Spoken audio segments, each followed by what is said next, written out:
Oh, boy. Good morning, everybody. Good morning. Good evening, everybody. Haven't been on in the evenings in a while. Keith Engle here for TGI Sports Talks College Football Huddle. It's great to have you all with me. I know somebody tuning in just to see if I'd actually be here after the end of the last show, but here I am, and hopefully we're back, and we're better than ever. We've been off on hiatus since late June. I think late June, maybe early July. I don't remember. But we're back. We got a lot of college football news to catch up on. You know, we'll look at the top 25. We'll look at some of the power conferences and the best of the group of six, sleepers, favorites, quarterback rankings, Heisman favorites. Lots of stuff to talk about. Playoff expansion. Bill Belichick. Coaches on the hot seat. Lots to talk about. Your show. Let's talk about your team. Let's talk about whatever you want to talk about. Want to thank everybody for watching tonight on YouTube. The McGrath Podcast Network, excuse me. Segue. Everybody watching on the McGrath Podcast Network, everybody on Facebook, YouTube, Twitter. Anybody who'll catch this show later on the dozens of groups that are friendly enough to allow me to share the content and get the tons of views that we get weekly, monthly. And some of our favorites are always scrolling at the bottom here. John Gonzalez from the Sports Authorities, Greg Rawlings from America's Pastime, Flo and Can from Bottom Line Sports. Who else? Let's Talk Sports, Ken Krause over at Golf Bud Sports of All Sorts.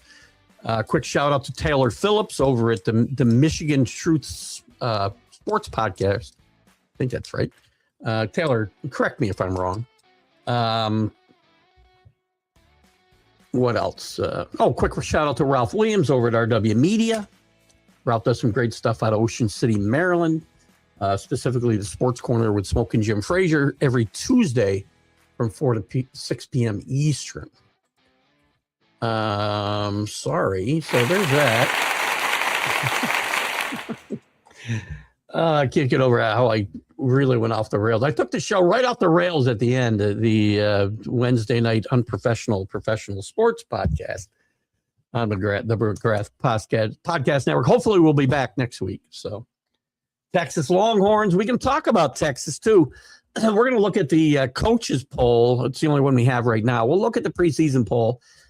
We could see a few minor differences, even at that top 7. 6 or 7 teams. To me, the 6 or 7 at the top are very interchangeable. I mean, I feel like I could put those teams in pretty much any order, and they could potentially finish there. Texas is one of the teams that I like a lot this year, CA. I think Arch Manning is going to have learned a lot from last year's debacle. He got better as the season went on. Steve Scarsazian has praised him, saying that, you know, whether this is hyperbole or not, you can decide for yourself. Praised Arch Manning, saying that he didn't know many other players in the country who could have dealt with what he dealt with last year. It's a bit of hyperbole, I think, but I think we get the point. And I do expect Arch Manning to be one of the best players in the country this year. I really do. And that Texas team has gotten better. They've made the offensive line better. They've made that running game better. All of which is going to help Arch Manning and that team maybe fulfill their promise. We'll see. That's why we play the season, right? We know one thing. There'll be a 12-team playoff again this year, and I don't think I'm going to make my picks just yet. We'll probably do that maybe next week. We've got 2 weeks before games start on week 0, or in week 0. The week of August 29th. Not a lot of great games there. We'll look at some of them. Carolina going to listen. I don't think Carolina and Bill Belichick are going to win 4 games this year. They won 4 last year. I don't think they win 4 this year. And I think Bill Belichick is on the hottest of hot seats. We'll talk about some of that. Mike Norvell at Florida State, another one. We saw last year, and a lot of colleges, a lot of programs are not willing to fire guys early. But last year we saw I think 3 coaches get fired after week 3. We saw James Franklin get fired in the middle of the season. It doesn't often happen in college, but it does happen. Hello, Ken. How are you, buddy? Good to have you with us. As I said, check out Ken and Flo and Hot Rod too on the Bottom Line Sports podcast. We did share that a little bit late, Ken, Sunday. I apologize.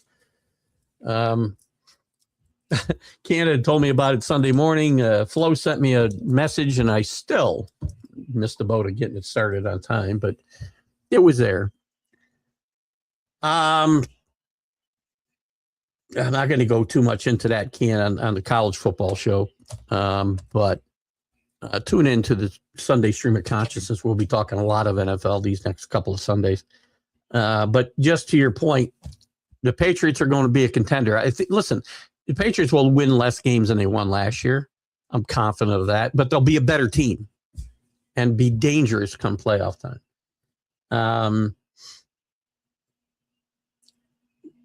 We'll get into that more. Like I said, I'm not trying to blow you off. I just haven't really got it in my head right now to kind of dive into it, as we're going to talk more about college football than college. Who do you root for, by the way? I know that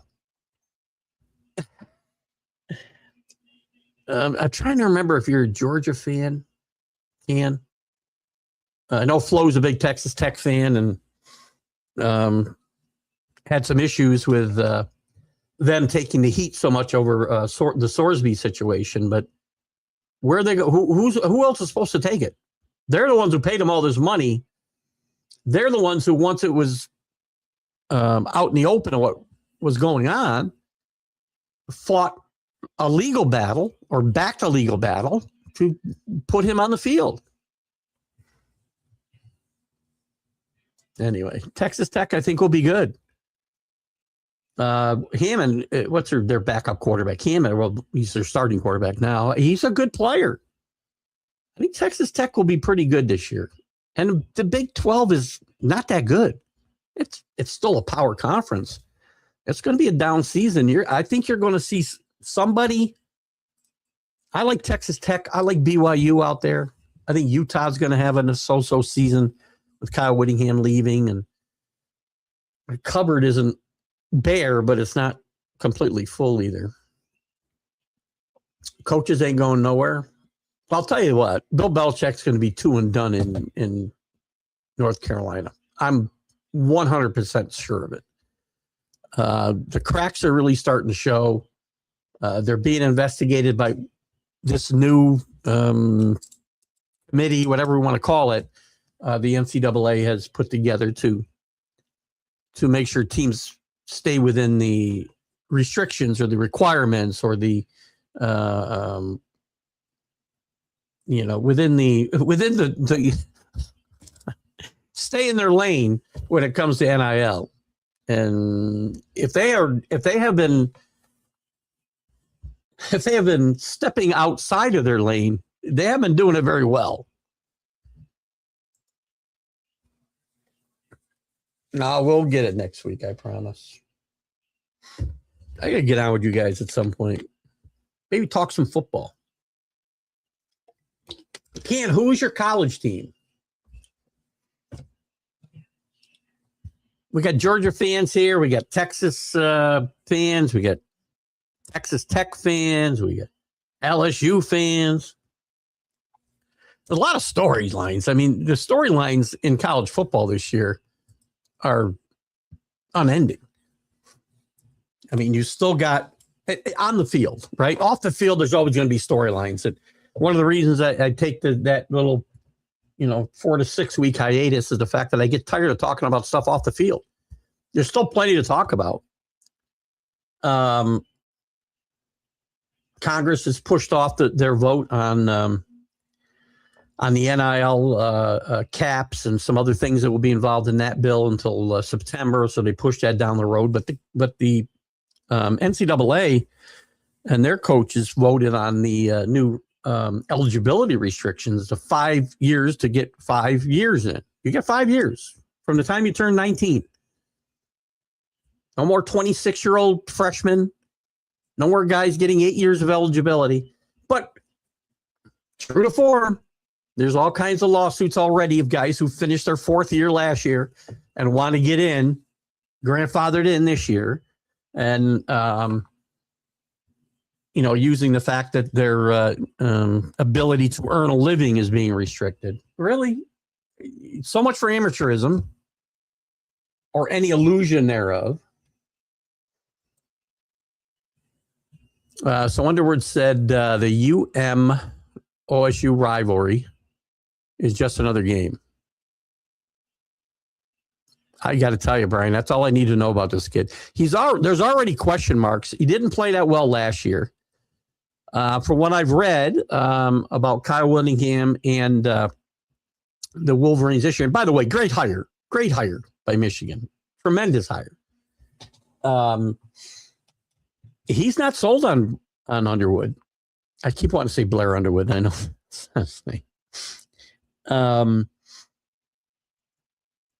And that's from a playing context.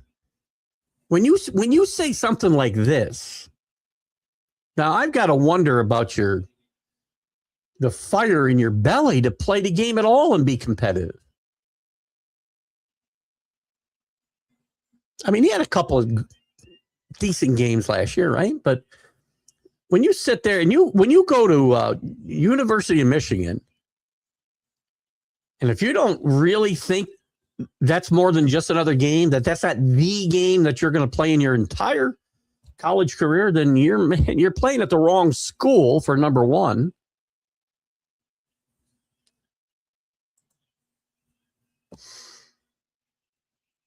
Well, part of it, Rick, and Rick's talking about Mike Lombardi taking a leave of absence. It's kind of twofold. There's an internal investigation regarding him and an HR matter, so you can read into that what you want. So that internal investigation is going on, and also this outside investigation into their NIL efforts. And again, if they're doing something outside of the guidelines, then they're doing it really bad. So no, other than that, that's it. Don't expect Mike Lombardi to be back. He won't be back. He'll probably very quietly take a little payoff and go away.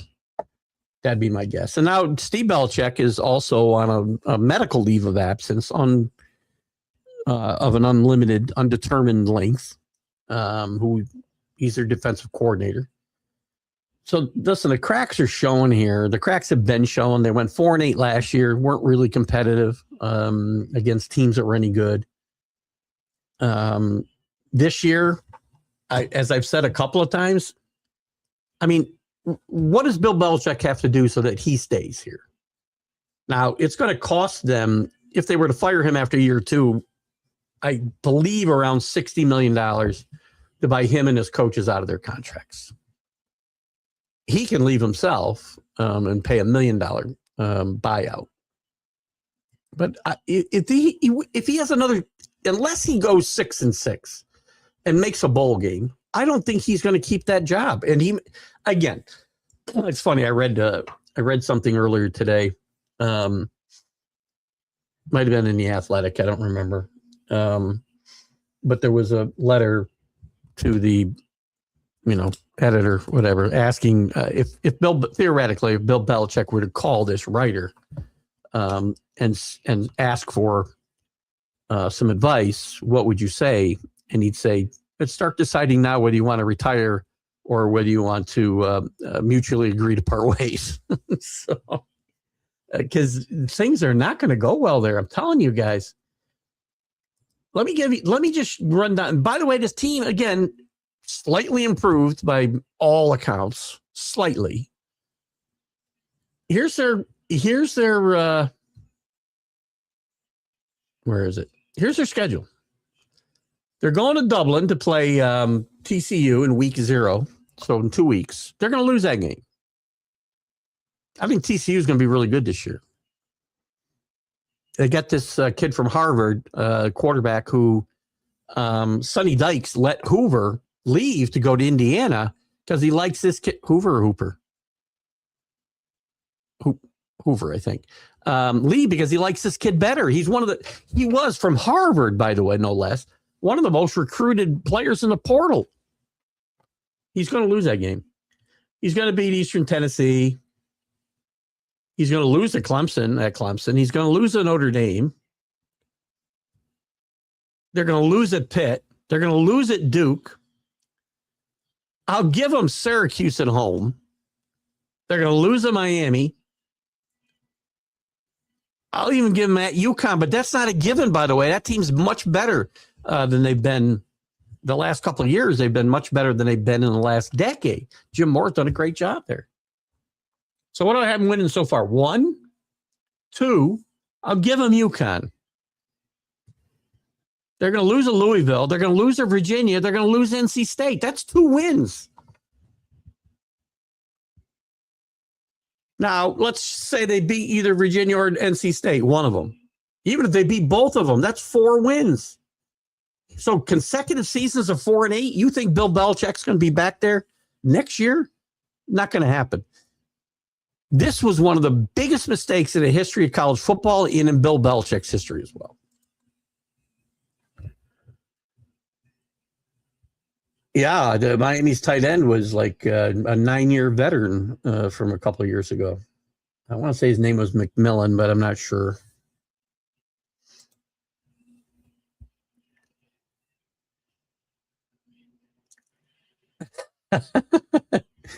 By the way, the 5 years to play 5 years, the 5 for 5 rule is the best thing college football or college sports could have done. Doesn't just apply to football, it applies to basketball as well.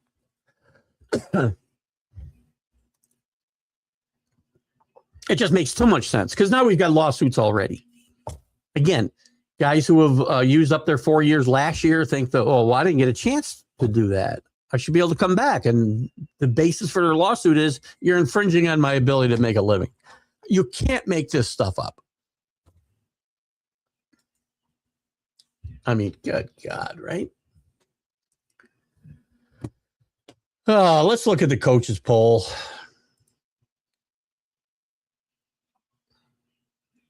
Oh, God, I'm telling you. So we have the coaches poll. During the course of the regular season, we use the AP poll until the committee's poll comes out. Preseason polls are what they are, but we're going to talk about them just because they are going to be made use of. I don't like them. I mean, I think there should be nothing until the committee picks. And you can make the committee, or you can have the committee rank guys sooner. Start ranking teams after 3 weeks. I mean, I have to go through this exercise because this is relevant to how teams will be ranked, the first 5, 6, 7 weeks of the season until we get to the committee.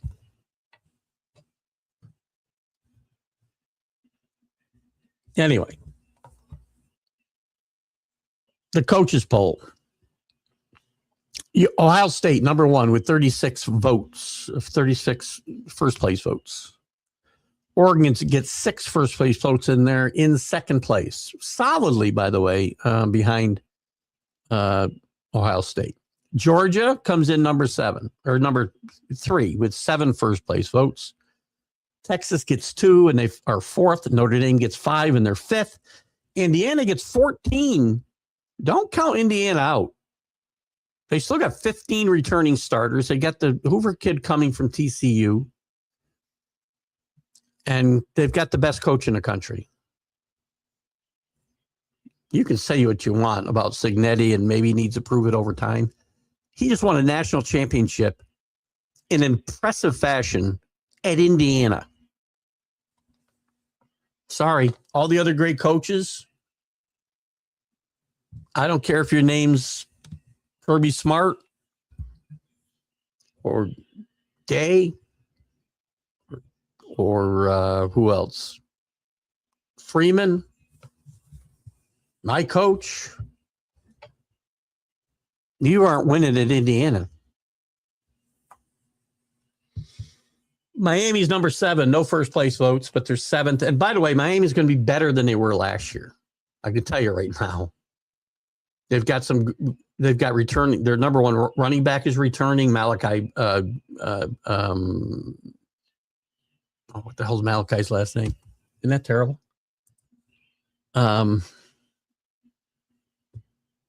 Jesus, help me out.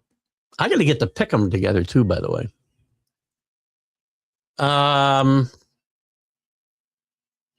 So anyway, Mark Fletcher's back. They got a lot of guys back. And Fletcher being the key one, and also, why can't I remember Malachi's name? Isn't that terrible? Malachi Tony. Jesus, good grief. Isn't that terrible? He was the most explosive, most exciting freshman in the country last year. They're back. And Mensa, you're going to see, is a better quarterback than Carson Beck. This team's loaded for bear. They're going to be better. They're going to win the ACC this year. They're fortunate to get in the playoff last year. This team's better.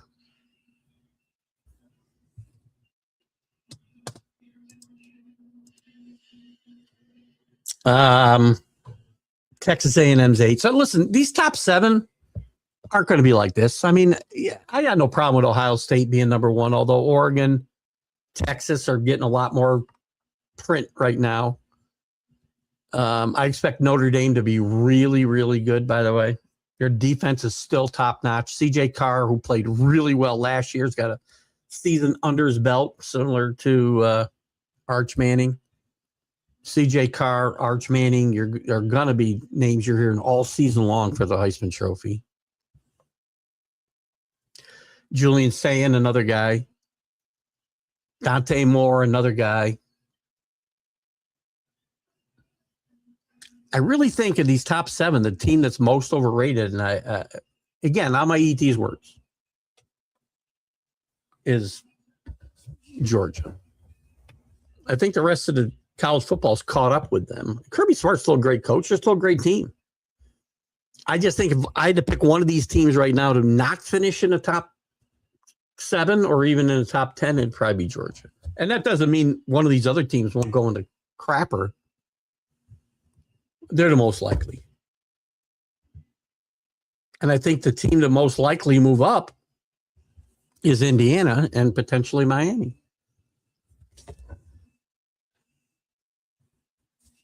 At 8 is Texas A&M, 9 Oklahoma, 10 is Ole Miss.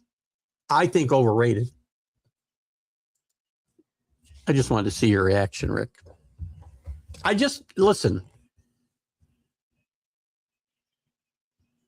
Unless they stop letting those football players drive cars, this program, I'm just kidding.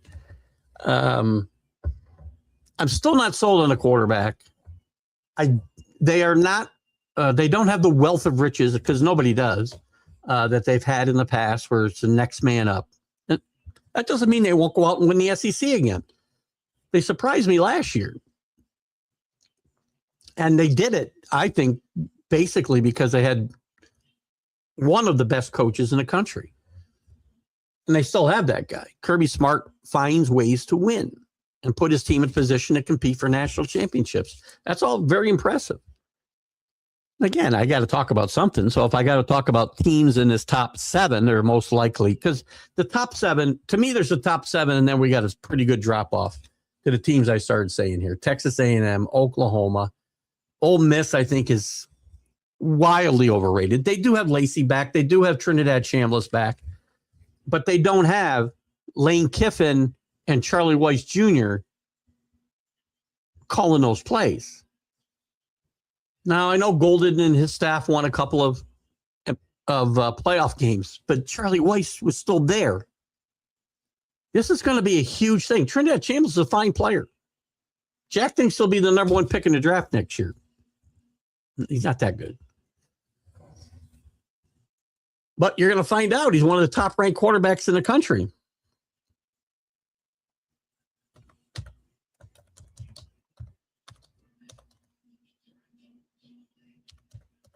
But I think Ole Miss is sadly overrated. At At 11 is Alabama. Alabama, I don't know. They got to replace Ty Simpson, who I wasn't a big fan of, as everybody knows, but he had a great season last year. Oh, banner up.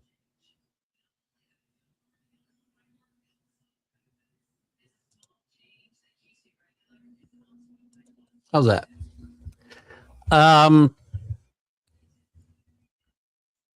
Alabama might take a step back, but don't start talking about Caleb DeVore getting fired. They just signed him to a new big extension when he started sniffing around at Michigan.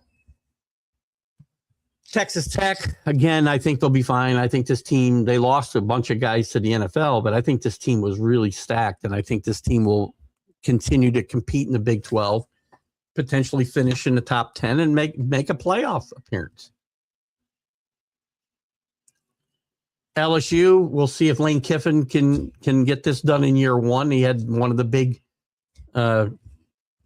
biggest portal hauls, and he always does at LSU. But LSU's had a lot of holes to fill. Remember, this was a very disappointing team last year. I happen to think, and I know James doesn't agree with me here, but I think LSU is a bit overrated coming into this year as well. USC is a team I would keep an eye on. Returning quarterback. They brought in Gary Patterson to run that defense. And one thing that Gary Patterson did very well at TCU was coach defense. Keep an eye on Southern Carolina.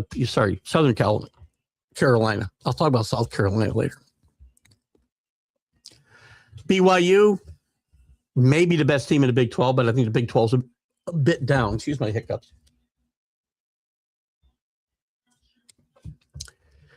Michigan, maybe some issues at quarterback, as we alluded to earlier. There's adults running the show now with Kyle Whittingham in the room, and I just don't know if he's going to get it done year one here. Penn State with Matt Campbell coming in there and bringing his quarterback back with him, and some other guys from Iowa State, which is now the thing. Remember, Cignetti did so well in his first 2 years, bringing a bunch of guys from James Madison with him. You're going to see this here. You're going to see this in Oklahoma State. That's a team to watch in the Big 12. If a team is going to come out of nowhere to win the Big 12, watch out for Oklahoma State. Messmaker is one of the best quarterbacks in the country. And they brought a lot of other guys along with them from Texas State. So watch out for that team as well. But we'll see what Matt Campbell can do about restoring the luster at Penn State. Tennessee and Josh Heupel. I'm not sure about Tennessee this year. We'll see. Washington had a decent year last year in the Big Ten. I think Jed Fish is a really good coach, and I think they're just now getting back to close to where they were 3 years ago. Remember, they lost 21 of their 22 starters off that team that went to the national championship game a couple of years ago. SMU, I think underrated out of the ACC. Utah, I think overrated. Iowa, Kirk Ferentz wins 8-9 games every year, and that's what he'll do this year. Finish just out of the playoff. Clemson, this is a big year for Dabo Swinney. Last year was supposed to be the year. He had a bunch of returning starters. His system was to let these guys matriculate and get veterans who learn on the job. Didn't work out that good. Houston and Missouri round out the top 25. Of these other teams receiving votes, Louisville, I expect to be really good this year. Florida, I think, will be much better under Summerall. Will they compete for an SEC championship? I don't know if it's going to be that good, but I expect this team to be a top 25 team. TCU, I think, as I said earlier in the show, will be much better. South Carolina, Another sleeper. I think Florida and South Carolina, 2 teams in the SEC to keep an eye on. South Carolina went through a lot last year. Their offensive line was horrible. Lenore Sellers was terrible. Shane Beamer did a horrible job coaching the team, quite frankly. But I think they may have learned. They've got a brand new offensive line coach. They've got almost an entirely new offensive line.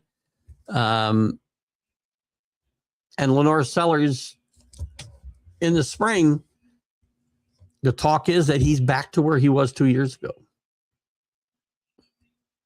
So watch out for South Carolina. Arizona, Virginia.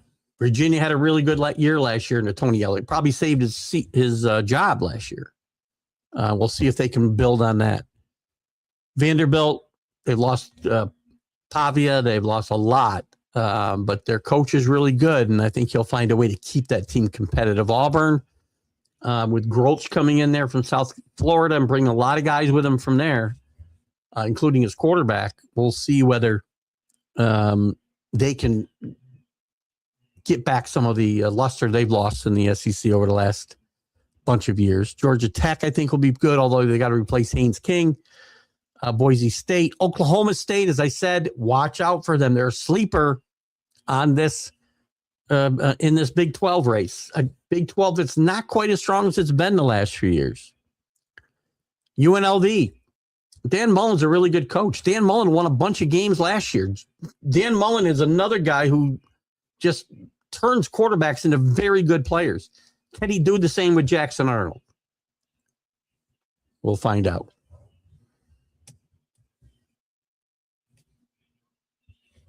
Florida State gets votes. I think Mike Norvell may get fired early. It's very possible this team will be 1-2 and could get blown out by SMU and Alabama early. If that happens, watch out for Mike Norvell getting fired early.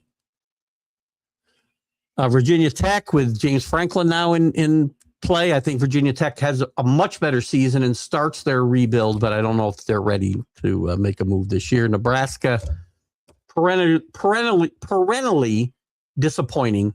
Matt Rule needs to move the needle a little bit, or things are going to start to get a little hot there too. Memphis, always very tough. Arizona State, one of the great young coaches in Dillingham, lost their quarterback Levitt to LSU this year, so we'll see how that plays out. James Madison, Duke, lost their quarterback Mensah. Not happy about it. Happened very late in the process. And there was lawsuits there, but they failed on Duke's side. Pittsburgh, New Mexico, West Virginia, Navy, San Diego State, Kansas State.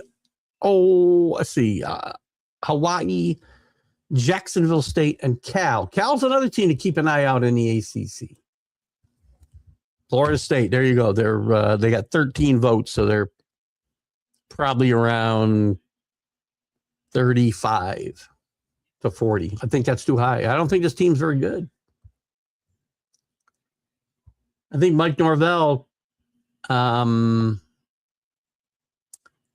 a bullet at the end of last year, and I don't know that he's going to dodge that bullet again this year. Partly because of the buyout is why he dodged that bullet last year. You know, Florida State doesn't have unlimited coffers like LSU and some of these other schools who just go out and, buy out contracts or pay out contracts to multiple coaches. It's not just the fact that you got to pay Mike Norvell or any coach a gazillion dollars to go away. You got to pay somebody else a gazillion dollars to come in and take over your program. I mean, LSU's paying, I don't know.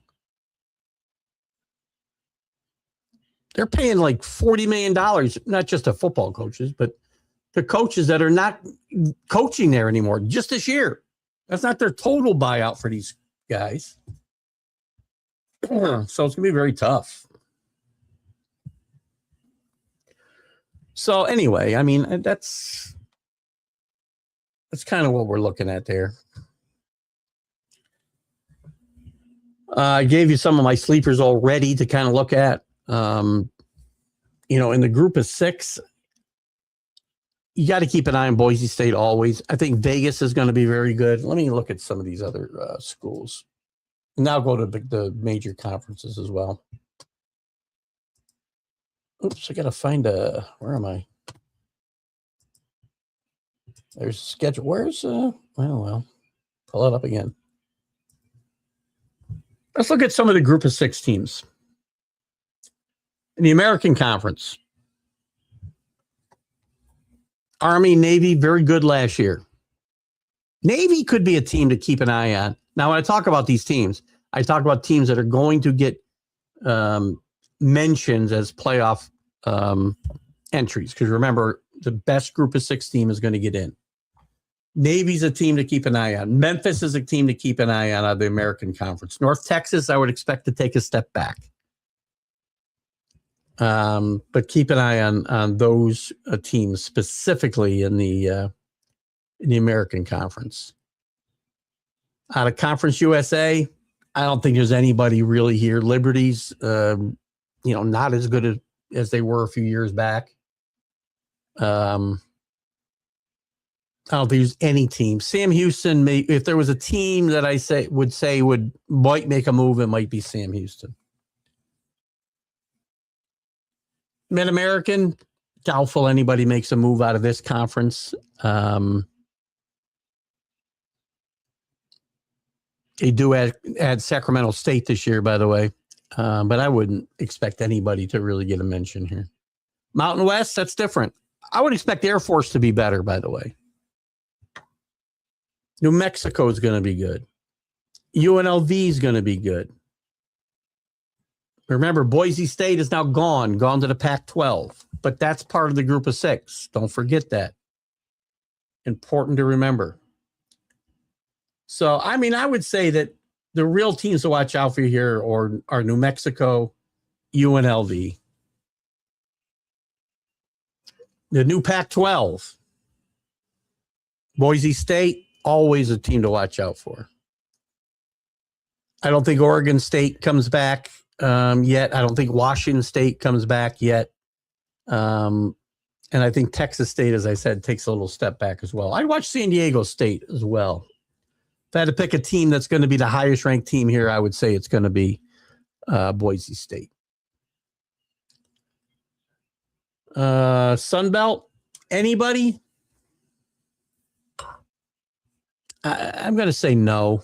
James Madison's probably the best team in the eastern part of this conference, and Troy's probably the best team, I think, in the western part of this conference, at least as we're talking here in the middle of July or middle of August. So that's a quick look at some of those schools.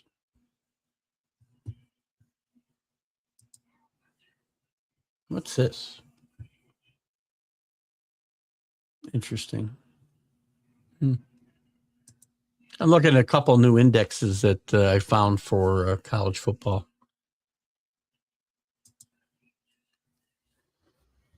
The power conferences, I think you're going to see. I think you're going to see. Let's start with the ACC. I think you're going to see it. I think Miami now takes control. I think Clemson is really falling off that top rung.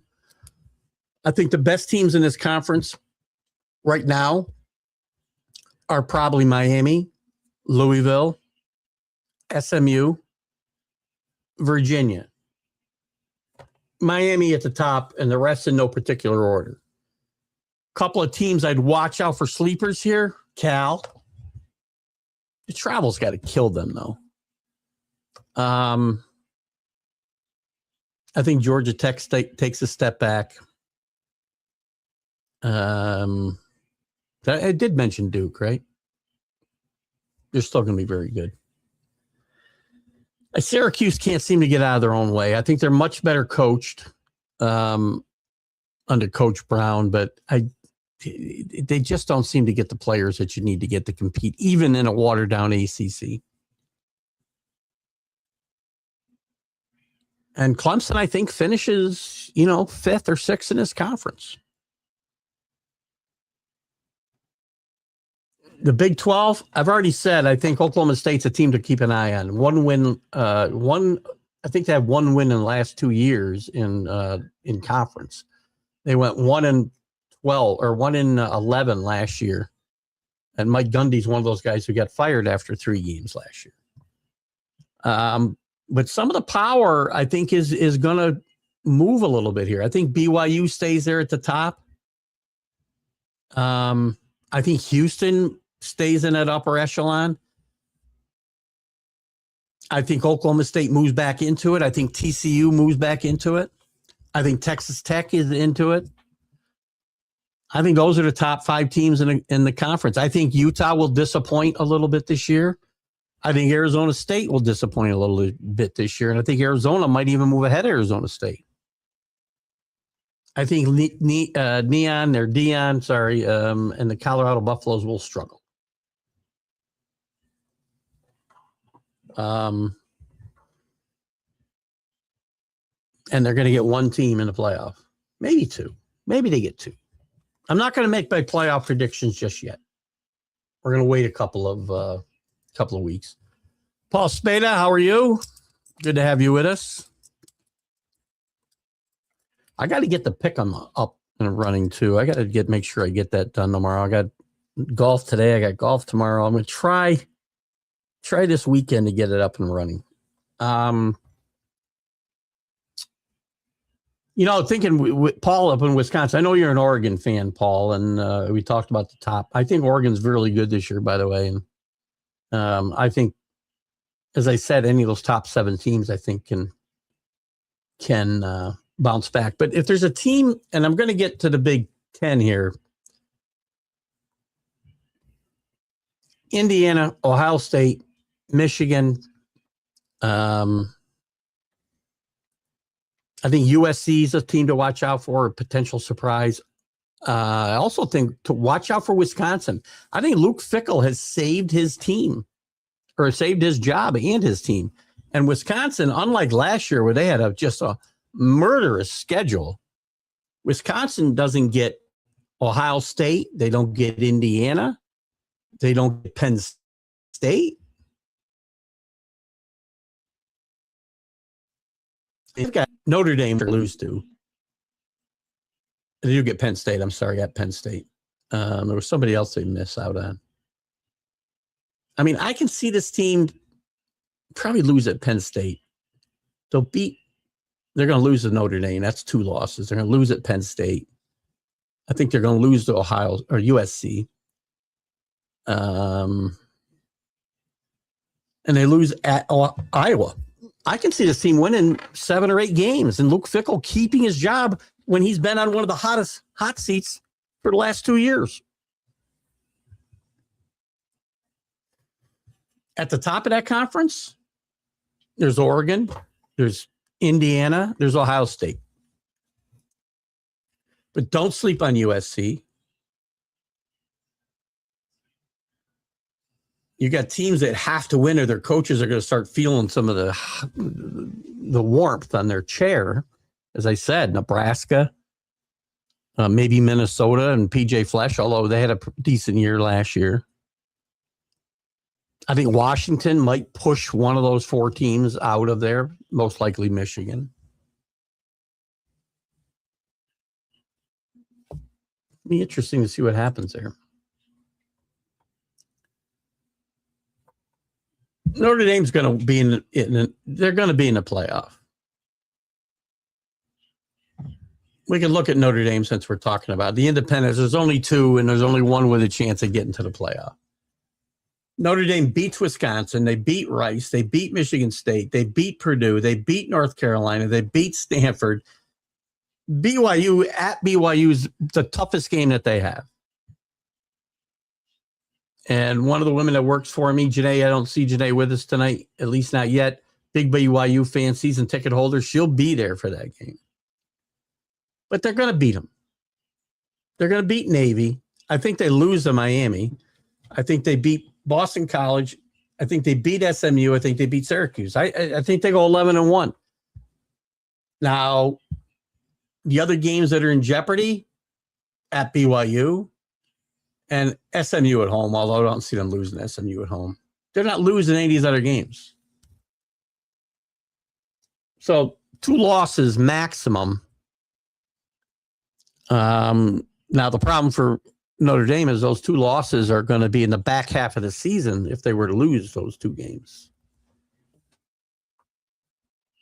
I'll tell you right now, I've talked up Arch Manning. CJ Carr is the best quarterback in the country.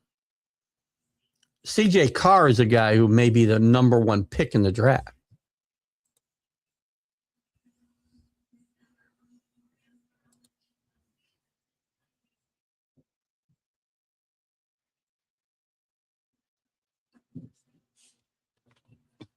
Penn State, first year under Matt Campbell. Where are they? Let's look at Penn State's schedule. Marshall, Temple, Buffalo, Wisconsin, which I think Wisconsin is going to be much better, as I said, and continue their upward mobility. But I think they lose this game at Penn State. Northwestern, I think they lose to USC. There's a loss. I think they lose at Michigan. That's 2. I think they lose at Washington. That's 3, and that's it. I can see Penn State being 9-3, possibly 10-2.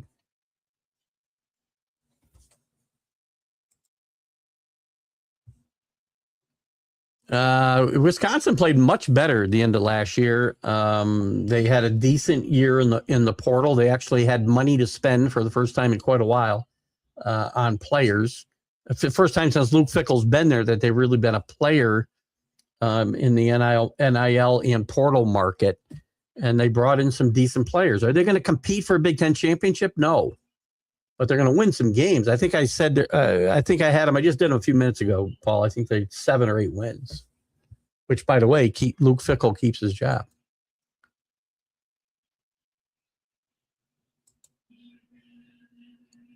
CJ Carr's I'm telling you, this kid came on last year. If you watched him play, came on. He played great in the first game against Miami. I think CJ Carr, in my mind, is the Heisman runner-up. Or Heisman leader, sorry. Today. We got to play games. A lot's going to change. Michigan schedule. I think you're right, Brian. What were they ranked? 16 or something? Western Michigan win. They got Oklahoma at home. I'm not a big Oklahoma fan. You know, I'm reading an article today, and you see the comments from fans. In one of the articles, they talked about some of the coaches and ranked the coaches. And the guy's trying to tell me that Brent Venable is, you know, top 5 or 6 coaches in the country. He's not the top 5 in the SEC. I think they beat Michigan or Oklahoma at home. UTEP's a win. Iowa's at home. I'm going to give you that one because Iowa can't score points. Minnesota. That's got to be a win. Penn State at home.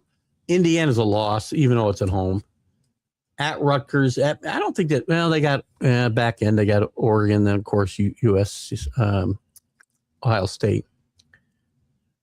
So I got 3. No, you're right. I mean, it could be 7-5. I think 8-3 or 8-4 is probably where Michigan finishes here. I've got them winning 2 to 3 games. I think Bill's gone after this year. I talked about this earlier in the show. You know, there's a lot going on. The program's under cloud right now with Mike Lombardi and even Steve Belichick leaving for medical reasons indefinitely. If, you know, they're being investigated for not adhering to NIL guidelines. I don't see any way Bill stays past this year unless they win 6 or 7 games and go to a bowl. I don't see how he goes. I don't see 6 wins on his schedule. Tough. I like to pay Arch Manning a lot, as you guys know from watching my shows, and I think they're the best 2 players in the country. and that will prove out this year. Although Messmaker from Oklahoma State, I like a lot as well. These two guys are going to compete. These are the two main competitors right today for the Heisman Trophy. Dante Moore is going to be involved in that race, Paul. I'm not disrespecting him, I promise you. But I think these are the best two quarterbacks in the country, and I think one of these two guys will be the top pick in the draft. Manning has played much better this spring. He's more comfortable. By all accounts, he's taken what he went through last year, and he's grown and built off it. I talked earlier in the show how I think Scarsazian is maybe practicing some hyperbole when he says he doesn't think any other player in the country could have survived what Arch went through last year. Look he wasn't, walking through fire. Yes, he had it rough, and the media was hard on him, local media and the national media. But that comes with the territory, and I think he handled it well. He got better as the year went on last year, and by all accounts, this spring he's been much more comfortable, and he also has a lot of help. They brought in a lot of offensive line help. They got a brand new running back who's supposed to be lights out. And I think Texas is one of the main competitors for the national title this year. Again, that's not any great revelation. They should be.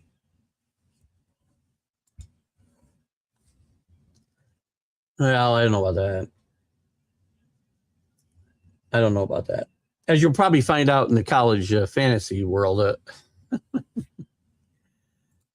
as I mentioned, I think Dante Moore is maybe third in quarterbacks right now.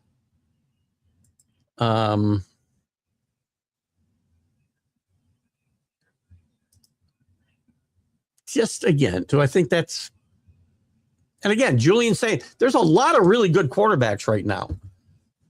You got, we've already talked about three, but so put Dante Moore in there. I'll slot him in third right now.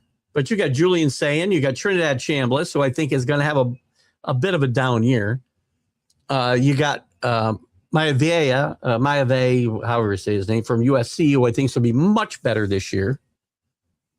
And the team's going to be much better, which is going to help his profile. You got Drew Messmaker with Oklahoma State, following his coach out there. And that's going to be a really good offense. Gunnar Stockton now I think we've dropped the level when we start talking about Gunnar Stockton. You got Byron Brown, who's moving with his coach from South Florida to Auburn. And I haven't even talked about my quarterback yet, who I think is better than Carson Beck in Mensa. So I think he's going to be better than Gunnar Stockton. I think he'll be better than Brown. I think there's a chance that he moves into that top 5, but this is a very crowded quarterback class here this year. A lot of really good players. And it's deep. Josh Hoover, I mentioned going from TCU to Indiana.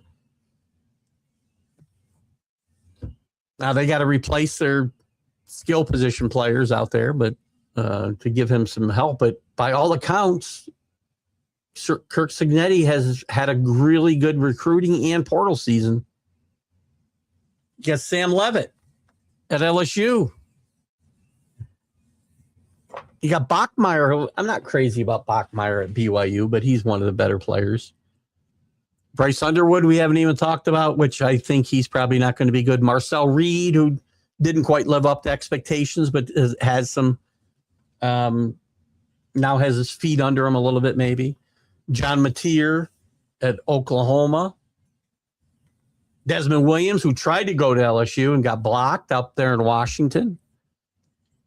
Avery Johnson was really good with Kansas State last year. Kevin Jennings, still at SMU. Feels like he's been there forever. Colton Joseph is the guy I was trying to think of that went to Wisconsin, by the way. I like him a lot. Lenore Sellers, who, again, was one of the top-ranked quarterbacks last year, which tells you that all these guys that we've talked about at the top here, they're not all going to finish here. Somebody's going to have a bad year, or multiple somebodies are going to have a bad year. Perbula, who moved from Missouri to Virginia. Steve Angeli, interesting. We talked about Syracuse before.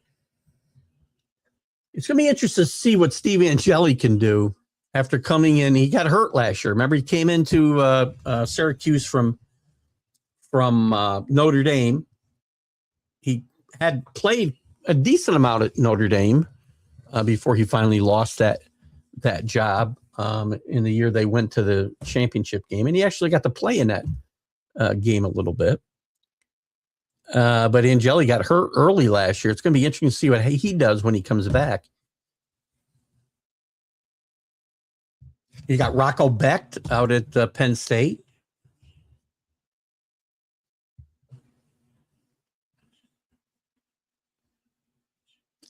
Ashton Daniels, who flamed out at Auburn, is now a Florida State Seminole, and I think they're going to have a tough time. You got Ima Leva from the former Tennessee star out at UCLA. Whether their new coach can get him back to where he was or better, we'll see. DJ Langway has left Florida, and he's now at Baylor. Fernando Mendoza's brother, Alberto, is transferred to Georgia State. There's another guy. Keep an eye on. I mean, it's a pretty deep, I think, quarterback class. And there's some other guys that, I'm going through here that are probably going to play better than I'm thinking right now, so I'm not mentioning them. But somebody's going to come out of nowhere. Remember, last year this time, nobody was talking about Fernando Mendoza was going to be, the top quarterback in the country and a Heisman Trophy winner. So somebody off the radar is going to step up. They always do. I like Moore. I think Moore should have come out last year. I really do. Mensa is going to be very good. Whether he's going to be top 5, I don't know. I think he'll be in the Heisman conversation. I think CJ and Manning are the best 2 quarterbacks in the country.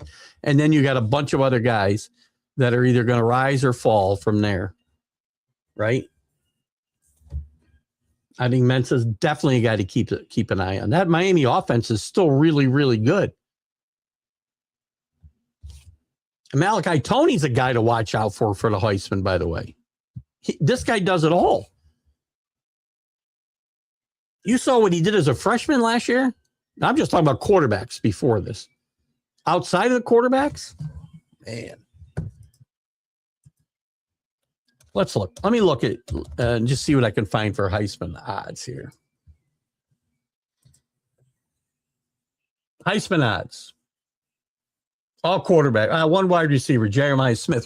By the way, one of the best, maybe the best wide receiver in football.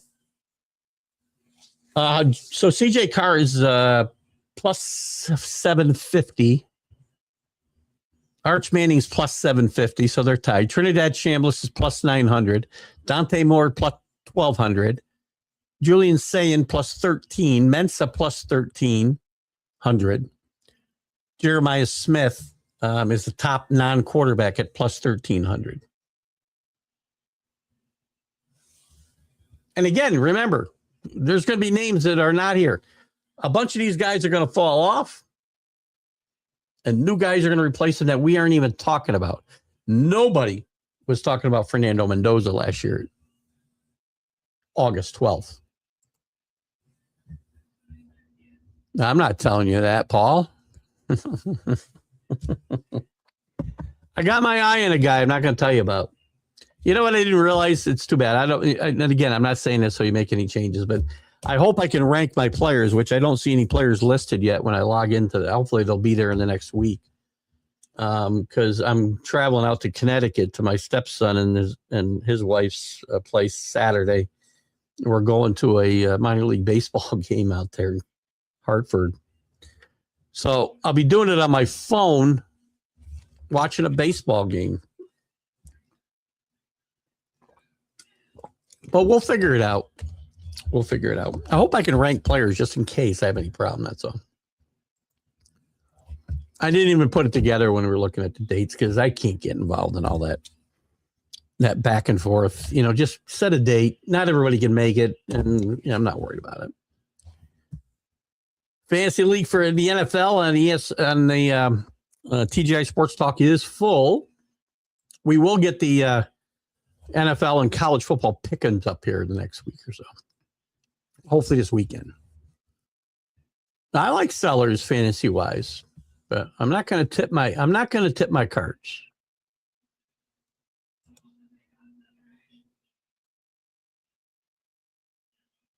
They are listed. Do me. I tried to pull them up yesterday and I couldn't do it. So I can rank guys. Okay. I might have been doing something wrong. I went into the rankings and there were no players there that I could rank. We'll see. I'll figure it out. Don't worry. I'm going to do my best to stay logged in and make my picks anyway.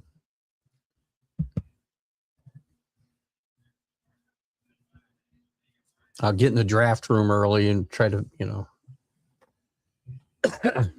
hopefully I can get in the draft room and see what it looks like. I'm used to, ESPN and Yahoo and those draft rooms.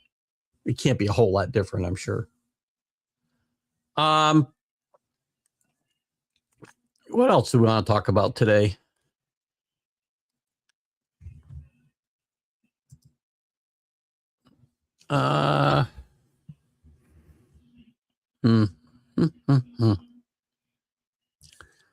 There are a couple rule changes this year to kind of take a look at. So they've included tweaks to offensive pass interference and targeting. So targeting penalties assessed in the second half of the game will no longer require the offending player to set out the first half of the team's next game, which I think is a step in the right direction. Offensive pass interference will become a 10-yard penalty, and the little-used fair catch kick will be introduced in college football. I'm guessing that's on the kickoff, right? Well, yeah, fair catch kick.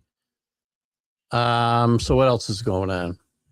The targeting penalty would change. That will be an experimental rule. The targeting.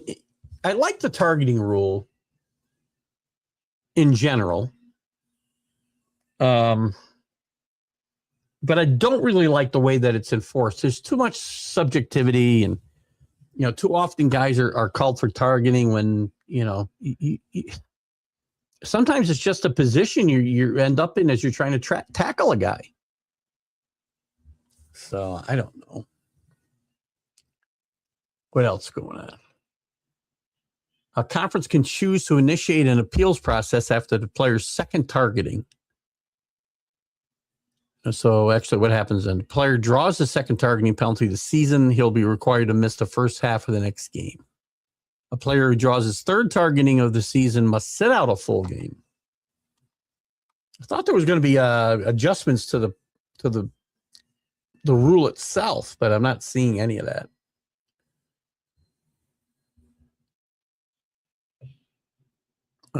Penalty for offensive interference is being adjusted from 15 to 10 yards.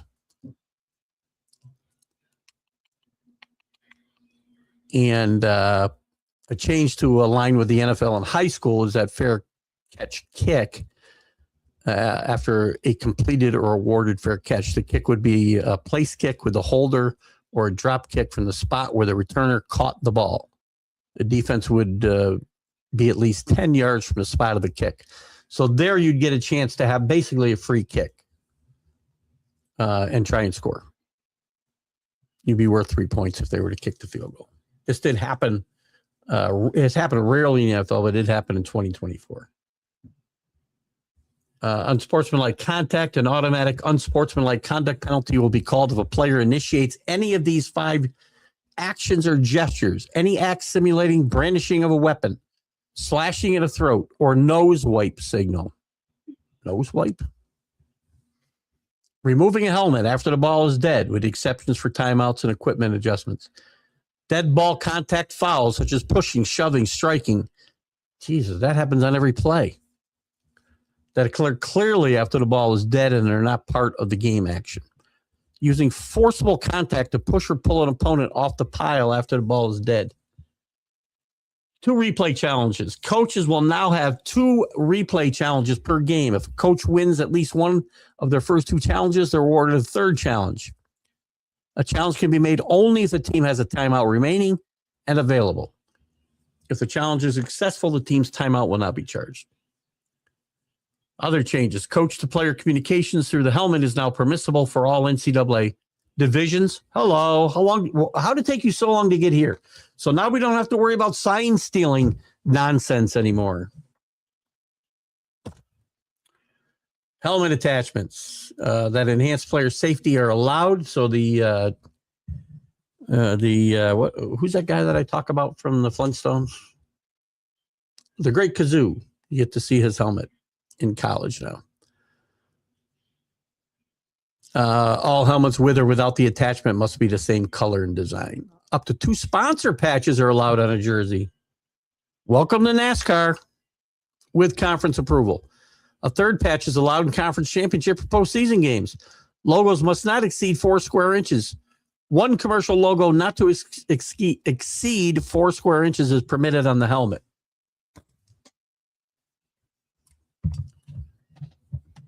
Welcome to the world of NASCAR, NCAA football style. Hello, Chris. How are you, my friend? Happy birthday to Lee Snoots. He would be 130 years old today. Played college ball with the Marietta program. Happy birthday, Lee.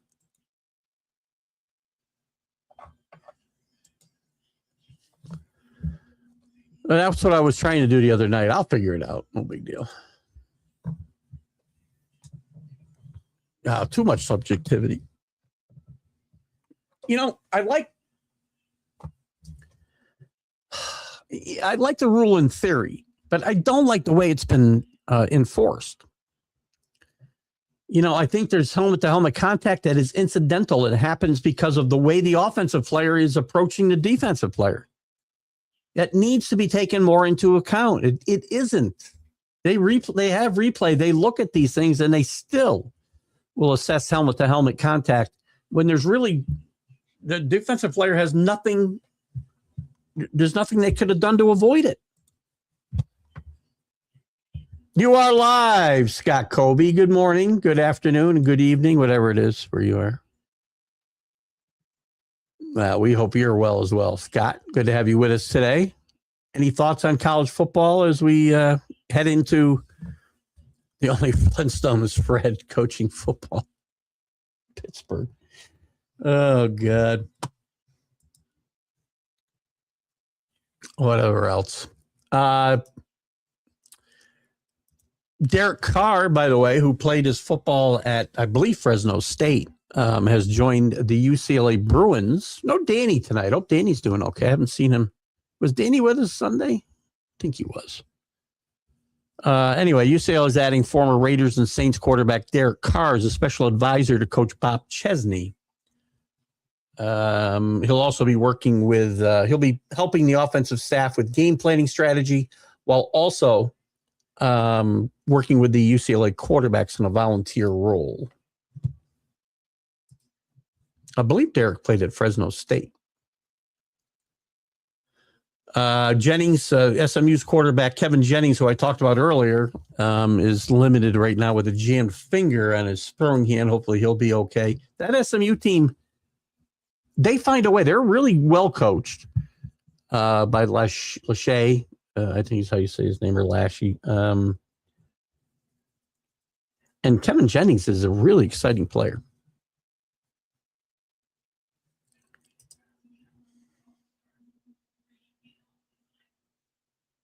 I don't really care about that. As I mentioned, the Senate pushes the vote on the college sports bill, which really involves NIL caps, total caps that teams can spend on player acquisition and whatnot, as well as a few other things. I don't know what else is involved in that bill, but that's been pushed through. And by the way, they may include in this bill limiting the conferences to 19 total teams in a conference, which could spark another round of realignment as teams jockey to make sure they get the guys they want for those 19th, 18th and 19th, in many cases or more, teams. And also is a move that might spark Notre Dame to finally join a conference.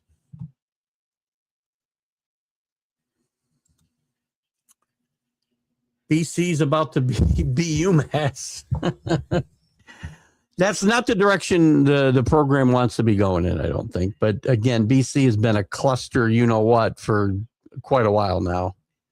And they can't seem to get out of their own way. And it's too bad because there's a pretty decent history in this program, right? I mean, go back to Jack Bicknell and Doug Flutie. Even during the Tom O'Brien era, you had Matty Ice there, Josh Beekman. It's one guy on the show will know. But again, you go back in time. Remember, this team played the Cotton Bowl when Doug Flutie was there, and that's a mere 50 years ago. 45.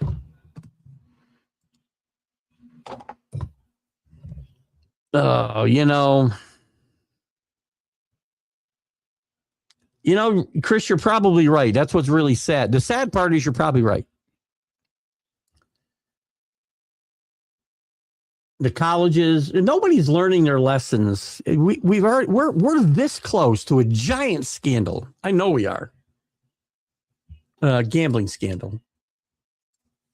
I mean, they're making the right moves. Like Charlie Baker, the president of the NCAA, has really been adamant in the fact that prop bets have to come out of the gambling sites like FanDuel and whatnot. Because I don't think if you're going to see a scandal, that's where it's going to be. It's very easy to do. You need one guy. I mean, to shave points, you got to do, it's much harder to shave points because you got, 11 or 22 guys involved in a football game. And if you're getting a 1, you may not affect the game. But when you can just ask a guy to, limit his performance, much easier to fix. And we've already seen some major issues come up with over-unders, in college basketball, with football players gambling, the whole Iowa and Iowa State situations and others, the NBA, Major League Baseball, NFL. Every league's had an issue. These issues were, separated by decades and decades when these sports weren't in bed with gambling sites.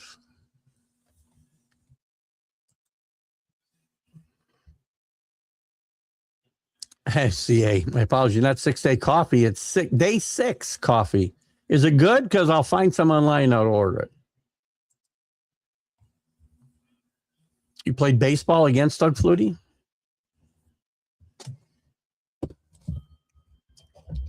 What position did Doug play?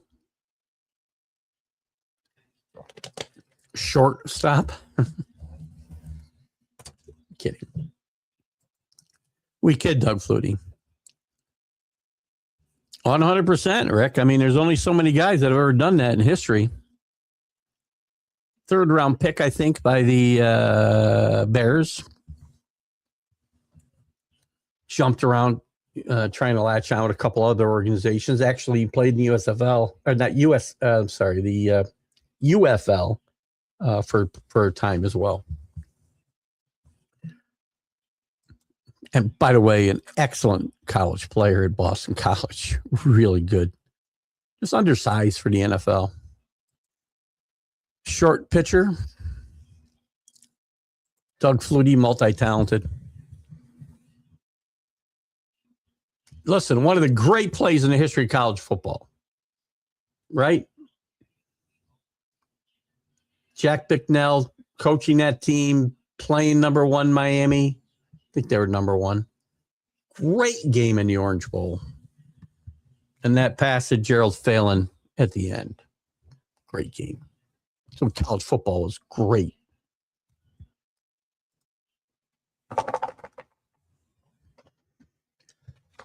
No, but Carlos did, I think, Rick.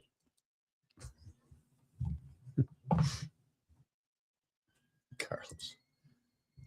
Oh, let's see. What else can I talk about here for 13 minutes or so? It looks, by the way, it's starting to look like we're probably going to be locked into 12 teams this year and next year in the football. There was a weird plan for 20 because we can't get to 24. I don't want 24. You know, the problem with the biggest problem with expanding this playoff, and again, I'd like to go to 16. We all know my plan, and I'm not going to repeat it for the 1,000th time and bore the crap out of you. But the problem is, if the Big Ten and the SEC don't get their way and get a 2014 playoff and get, 6 automatic bids guaranteed, they're going to, I really think they'll follow through on their threat to leave the rest of the NCAA behind, which is fine for football, but what's it do to the rest of their sports? Who are they going to play? They're not going to play for any national championships. I think they're really not thinking this all the way through.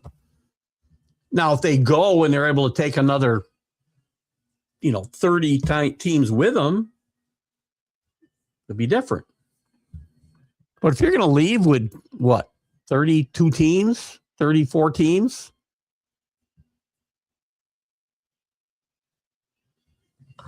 Not going to happen. But they were kicking around this 20 team, just an abomination it was. I mean, it would be, they were going to go up to championship games, which I think is fine, by the way. But they were going to really get rid of them so that they could play these play-in games. You'd play, I think, 8 teams would play in playing games to get the last 4 spots, or maybe it was the last 8 spots. It might have been 16 teams playing for the last 8 spots instead of having championship weekend, which I'm not necessarily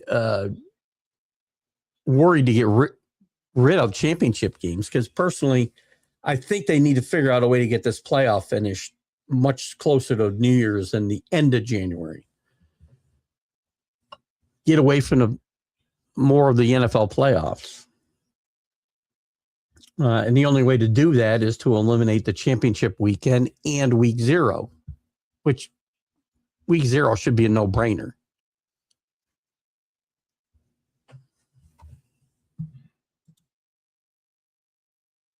No, not Doug, his brother Darren. Okay. Well, Darren was on that team too. Darren Flutie. He was on that team,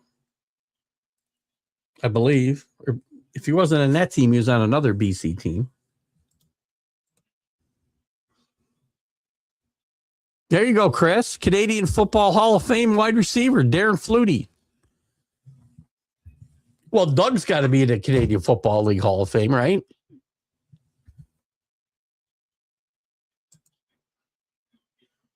I thought you said that. Yeah, well, I figured out what you were talking about there. Let's go back to a player being out half a season. What's that? I'm not following you, Chris. Help me out. Help me out.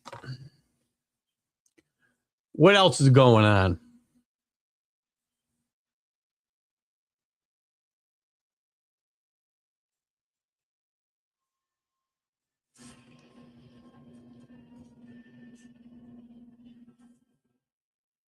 I'd like to find out what's going on with Steve Belichick, I'll tell you.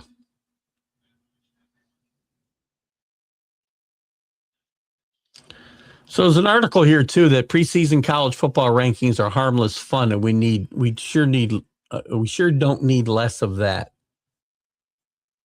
Maybe they're fun, but they're irrelevant, and I think they hurt teams that might be really good later on.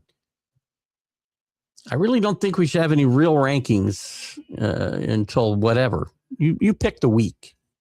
Got to at least play a couple of games and then rank somebody. And let the playoff committee start then.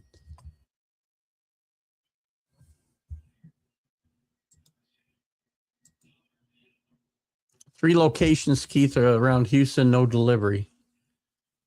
Y'all could hit downtown spot, game, and cruise out of Galveston. We've cruised out of Galveston. The problem with Galveston is sometimes it's hard to get in and out of. And yet you sometimes don't get back the day you're supposed to get back because of the weather.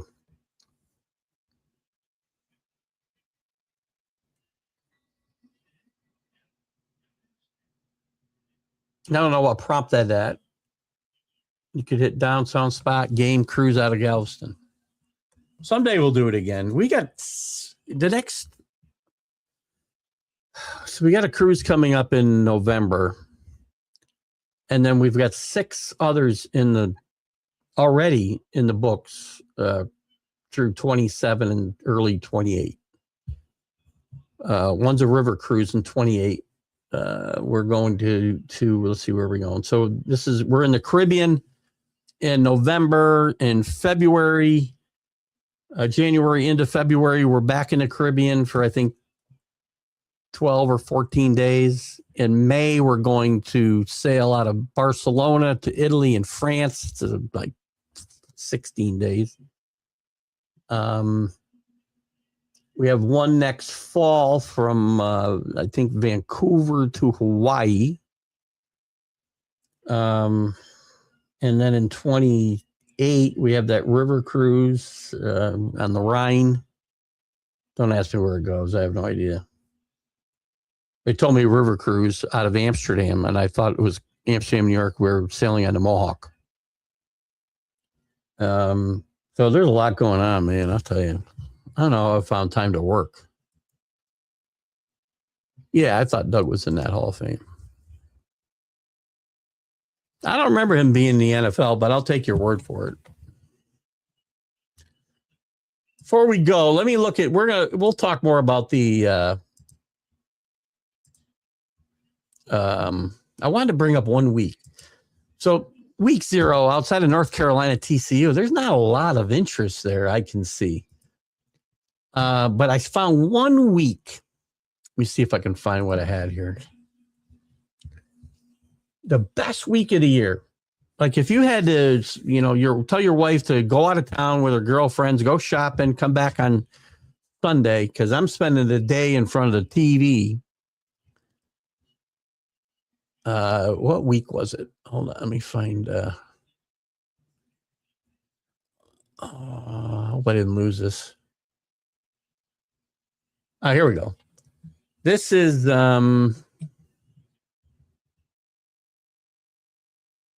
November 7th. Here's some of the games. Here are the top games. Oregon, there you go, Paul. Oregon, Ohio State, Miami, Notre Dame, Alabama, LSU, Georgia, Ole Miss, Michigan, Michigan State, BYU, and Utah. That's a pretty good week right there.